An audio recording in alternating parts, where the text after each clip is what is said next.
Pour comprendre le monde spirituel, ses méfaits et bienfaits sur l'être humain, vous êtes tourmenté par des rêves nocturnes bouleversants. Des esprits méchants vous attaquent en pleine nuit. En êtes-vous chargés et fatigués? Découvrir le monde surnaturel, un nouveau programme proposé par le frère Josué Petit-Homme, diffusé chaque semaine sur sa chaîne YouTube et sa page Facebook. Partagez dans tous vos contacts, commentez et surtout posez vos questions troublantes. Découvrir le monde surnaturel pour explorer l'univers spirituel à la lumière des Saintes Écritures.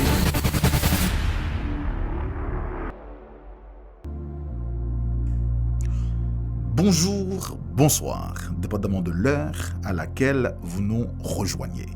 Bienvenue à notre série de formations sur les incubes et les succubes. Aujourd'hui, nous allons aborder notre deuxième numéro où nous allons voir l'origine de ces démons de nuit qui attaquent les humains dans le but de les transformer en femmes et maris de nuit. À notre dernier numéro, nous avons vu que sont-ils en réalité ces esprits? On avait vu que ce sont des démons qui fonctionnent la nuit, qui oppressent les humains, qui procèdent par une tentative prénuptiale sadique, maniaque, dans le but de faire de l'individu une proie sexuelle qu'ils vont transformer en victime ou objet sexuel. On avait dit que la finalité de ces démons, c'est d'atteindre un but précis qui est la procréation. On avait vu dans la Bible que la Bible a prouvé clairement qu'il y a eu des rapports sexuels entre des esprits et des humains. De ces rapports en résulte un fruit qu'on avait appelé des géants. On avait dit que la Bible parle de géants, les Grecs et les Romains avaient parlé de demi-dieux. À la Renaissance, certains auteurs ont parlé de changelins. Aujourd'hui, nous allons tenter de cerner ensemble l'origine de ces démons, ce qui va nous porter à parler spécifiquement de Lilith.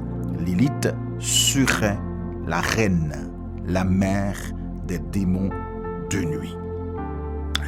Lilith, ce démon femelle très peu connu dans le milieu protestant, est très présent dans certaines œuvres séculières.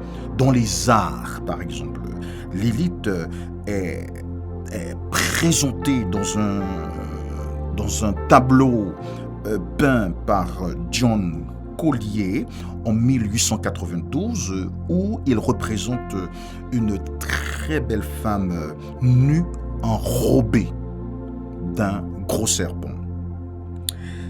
Dans cette expression produite dans ce tableau, John Collier a voulu présenter, exprimer une sensualité débridée, une sexualité illicite et morbide de cette femme. Dans la littérature, par exemple, si on prend un texte de Anatole France qui a écrit La fille de Lilith, il présente cette femme qui est un démon sexuel. Un autre auteur, Marc Chadourne, écrit un texte et décria Lilith en 1937. Marcel Schraub écrit Lilith, cœur double. Il présente Lilith comme étant la première femme d'Adam avant Ève. Lilith est présente dans beaucoup de bandes dessinées que nos enfants regardent à la télévision. Par exemple, Le bleu du ciel, il présente cette femme sensuelle et sexuelle. Lilith est présentée dans plusieurs séries télévisées, comme par exemple cette série que vous regardez, Caïn. Elle est présentée dans cette série. Alix Renaud parle aussi de Lilith comme étant la première femme d'Adam. Dans la musique, par exemple, Lilith est chantée. Plusieurs musiques, comme par exemple cette musique chantée par Chelsea Grin, elle chante Lilith. Dans le cinéma, En 1964, Jean Seberg interprète une nymphomane dans ce film Lilith, qui est écrit par Robert Rossen.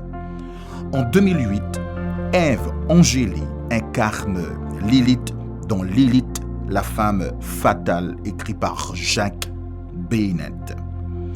Dans la série surnaturelle que nous aimons beaucoup à la télévision, Lilith apparaît comme ce démon qui ouvrirait 66 sceaux parmi les 600 sceaux qui permettraient à Lucifer de sortir de sa prison où Dieu l'avait enfermé. Bien entendu, cela est présenté dans cette série.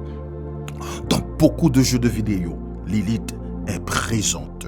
Dans beaucoup de films pornographiques réalisés par Ovidi, Lilith est jouée, présentée et interprétée. Le mouvement féministe que nous avons connu en 1970, ces mouvements-là s'étaient inspirés de cette femme comme une figure de femme rebelle à Adam pour asseoir leur mouvement d'émancipation, leur mouvement de se présenter comme égales, ces femmes-là, aux hommes. Donc, Lilith a été ce modèle, cette figure, cette représentation. Vous voyez, frères et sœurs, Lilith, que nous ignorons, que la plupart des chrétiens ignorent, est très présente, très vivante dans les œuvres du monde séculier.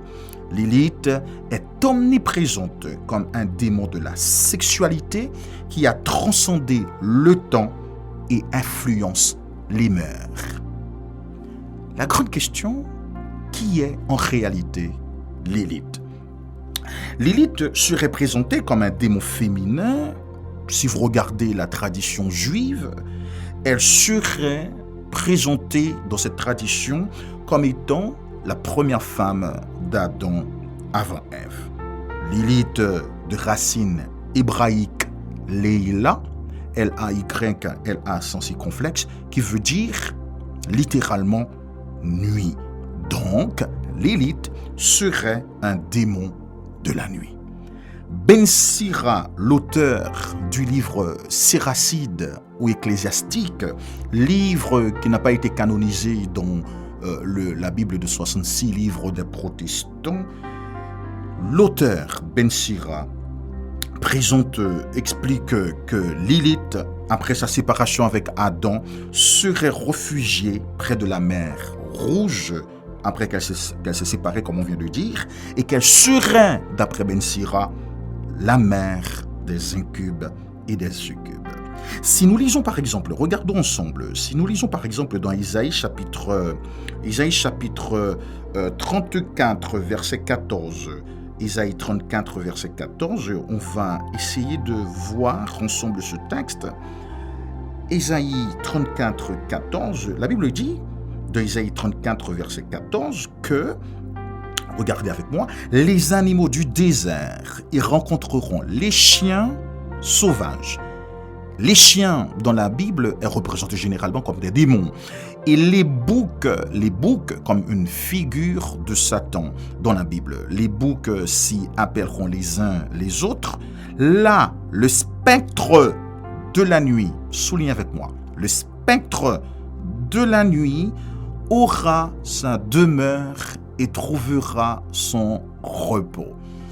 Je voudrais être plus clair. Lisons, si nous faisons référence à d'autres versions plus anciennes qui traduisent l'expression spectre de la nuit pour bien comprendre. Par exemple, si nous nous référons à cette traduction vieille de 1614 de Le Maître de Sacy, il écrit explicitement, regardez avec moi, les démons s'y rencontreront et les satyres y jetteront des cris les uns aux autres. C'est là que la sirène se retire, c'est là où elle trouve repos. Là, le maître de Sacy présente le spectre de la nuit, ce démon comme étant un démon des eaux. la sirène. Jean Nelson Darby, l'une des versions la plus proche du texte original, Nelson écrit « Là aussi, la Lilith ». Là, Nelson précise clairement, relate clairement, transcrit le mot Lilith. Jean Nelson dit « Là, la Lilith se reposera et trouvera sa tranquille habitation ». Une autre version d'André Chouraki, il dit aussi « Là se délasse Lilith ». Regardez avec moi, Lilith est présentée dans la Bible, voilà, comme ce démon de la nuit, comme ce démon qui s'est retiré, qui est près de la mer Rouge, ce démon des eaux, et qui a fait des rencontres, notez, qui a fait des rencontres dans le désert. Il faut revoir avec Ben Sira qui avait dit que Lilith, quand elle a quitté Adam, s'était réfugiée dans le désert. Et ce texte nous montre qu'il y a eu entre Lilith et des démons des rencontres avec des démons. Dans Psaume 91, verset 5, le texte original, le texte, si vous lisez le second, il dit « Tu ne craindras ni la terreur de la nuit ». Donc le texte original qui traduit « terreur », le démon qui oppresse la nuit, le texte original traduit carrément « Tu ne craindras ni Lilith, ni la flèche qui vole les jours ». Le texte original traduit clairement « terreur de la nuit » par, en fait, ce démon qui oppresse, ces démons qui envahissent l'intimité de l'humain dans le but de procréer, c'est la terreur de la nuit, comme traduit le second, et qui est transcrit littéralement comme Lilith.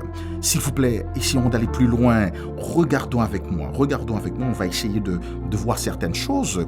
Lisons ensemble, regardez, dans Genèse chapitre 1er, verset 27, la Bible dit, verset 27, « Et Dieu créa l'homme et la femme ».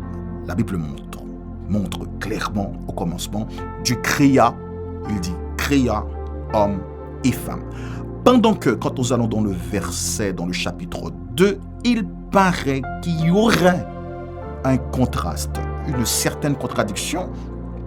Quand nous lisons par exemple dans Genèse chapitre 2, il est dit que, chapitre 2, verset 18, 21 et 23, la Bible dit il n'est pas bon que l'homme soit seul. Regardez, Dieu dit, l'Éternel dit, il n'est pas bon. Tandis qu'au début, il avait dit, tout ce que Dieu a créé est bon. Maintenant, pourquoi il n'est pas bon? C'est que Dieu constate que l'homme a un problème, vit soudainement une situation. Donc, la Bible dit, Dieu constate, il avait poussé Adam à rencontrer les animaux pour leur donner des noms.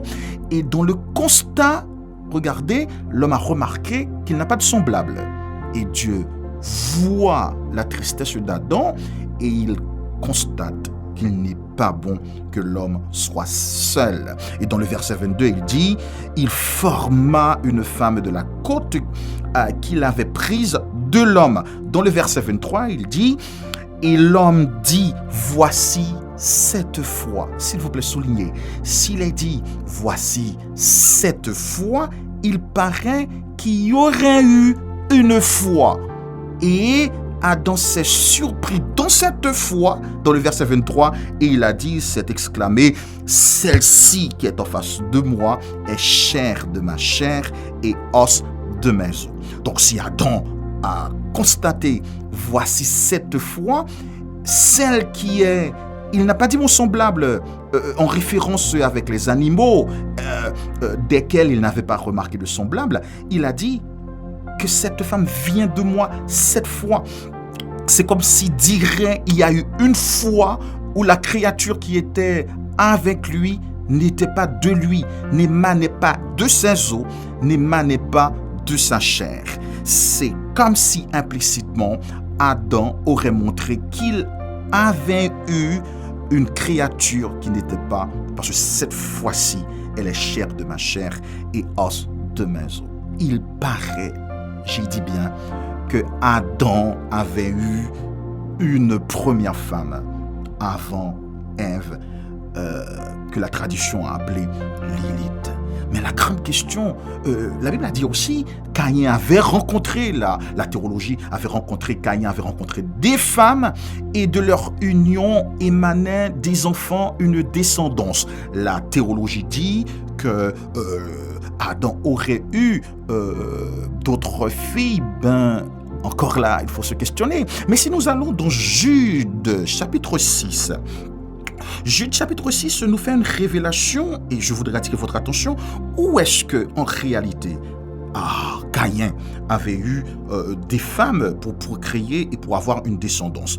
Dans Jude 6 à 19, on ne va pas lire tout le texte, mais je voulais tout simplement attirer votre attention sur certains points.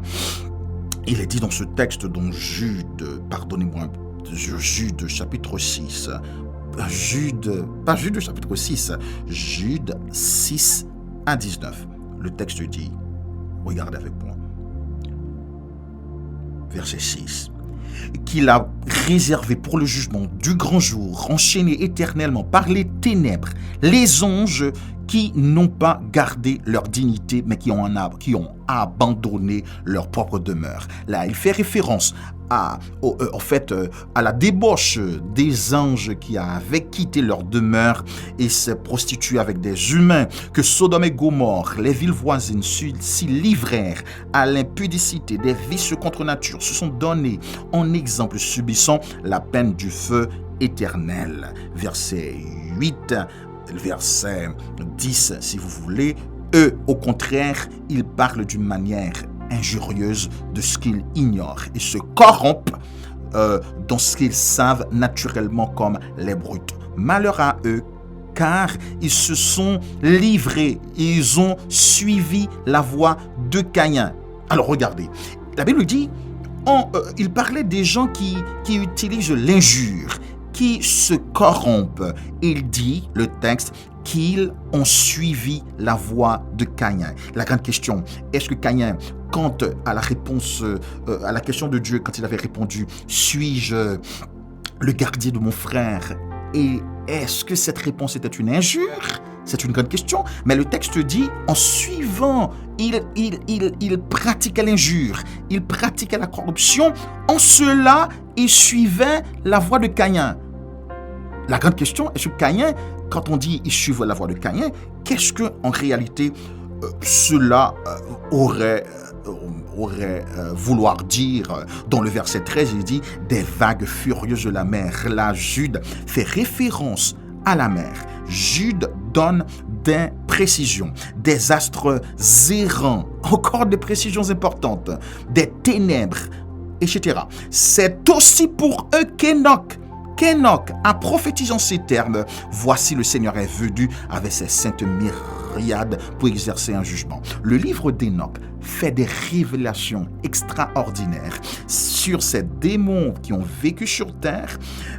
Livre d'Enoch qui n'est pas écrit qui n'est pas canonisé dans notre Bible de 66 livres, tandis que Jude fait référence à Enoch. Donc, regardez ici, il paraît en réalité que Caïn s'était souillé, que Caïn, du lot de ceux-là qui pratiquaient l'injure et la corruption, et la Bible dit, il suivait la voie de Caïn. Donc, Caïn s'était souillé. Peut-être, quand Caïn avait fui le jardin, il a rencontré des êtres. Puisque Lilith était dans le désert, on avait vu de la rencontre entre esprit et humain, il peut en résulter un fruit, un humain, un produit. Il se peut que Caïn avait rencontré des humains sur terre qui n'étaient pas, paraît-il, des descendants directs d'Adam, mais un produit de Lilith, de sa rencontre avec le démon. Tout ça pour vous dire qu'il peut y avoir procréation entre humains et démons. Donc, c'était pour vous dire que ces esprits méchants qu'il faut éviter, qu'il faut fuir, qu'il ne faut pas accepter, a pour mère, a pour reine Lilith. Espérant que vous avez beaucoup appris. Là, nous n'entrons pas encore en profondeur. Nous vous donnons des informations, mais nous souhaitons que vous compreniez notre démarche, que vous compreniez le dessein, si vous voulez pas, frères, sœurs, que le diable est de l'avantage sur vous-même. Vous devez connaître ses manœuvres. Vous devez connaître ses plans pour le vaincre, pour ne pas lui donner le dessus sur vous-même. C'était votre serviteur Georges Petit Homme. N'oubliez pas de vous abonner à notre channel. Cliquez sur la cloche. Partagez le lien. Au revoir. À la prochaine.